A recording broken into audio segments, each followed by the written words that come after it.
Guest is Alfredo Ferreyros, president of Explorandes, the winner of the Lifetime Achievement Award for the Adventure Travel Association. Congratulations. Thank you very much. Great to be here with you in this great show. Well, we founded the company in 1975 down in Peru, and we were the first adventure travel company to develop rafting and trekking trips in the country. So we pretty much opened up new routes. The famous Inca Trail, we were one of the first companies to operate in there. And as a result, we sort of put adventure travel in Peru on the map. Well, before it was hard to sell adventure travel. It was a very niche market, and now it's gone pretty much mainstream. But the tendency has changed. People travel less time, they have less vacation time, therefore the treks are not as hard as they used to be. A lot of them are looking for soft adventures, more comfort-driven with day hikes and overnights at hotels as opposed to the long trekking trips. In some communities we're already supplying lodging facilities, so you can do a family overnight with a local family and sort of live the experience. So it's not only become an adventure travel, but it also is like a life-changing experience, and what nowadays is called experiential tourism, where people can actually go out there and live like the locals. Limits of acceptable change, which is a methodology that's been started by Yale University, which in a way tries to see how many visitors can a place take before it changes in a way that it's no longer attractive. We have to find a certification system that certifies a destination as a standard of quality that permits people to sort of see they can still go and visit that site.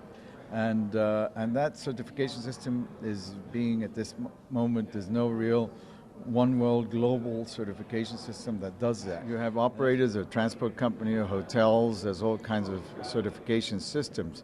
We, for instance, we're the first tour operator, I gather, at least in the Americas, that have an ISO 14000 certification in our operations, because we have an environmental management system in place. But obviously, if the destination gets qualified as sustainable, the people who operate in that destination have to also have some sort of certification. So that would be the first step one would have to attack, is how do you get the operators to comply with minimal environmental standards. As in all countries, we have a distinct urban population and a distinct rural population. And the agenda in the rural areas has always been agricultural development or rural development and supply of government and social services. Only recently, after many years of ostracism from the multilateral institutions like the IDB and the World Bank, finally tourism is seen as an employment generator and an option for development of rural areas. And therefore all technical assistance institutions and governments that come from Europe with international cooperation and financial aid are beginning to look at tourism again as a possible fermenter of development in these backward areas. One of the main issues has to do with financing.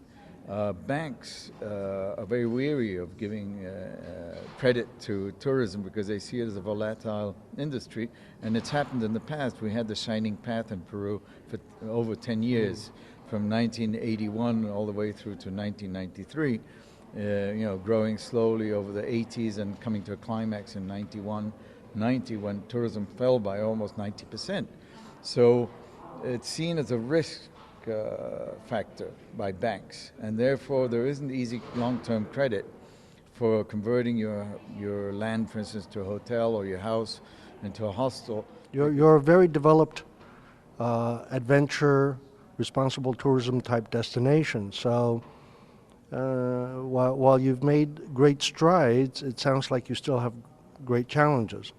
Of course, we still have to put this whole idea of community-based tourism and how to make the rural areas develop faster into the agenda of the politicians. As a private sector company, we try to lead the way and help those decisions along.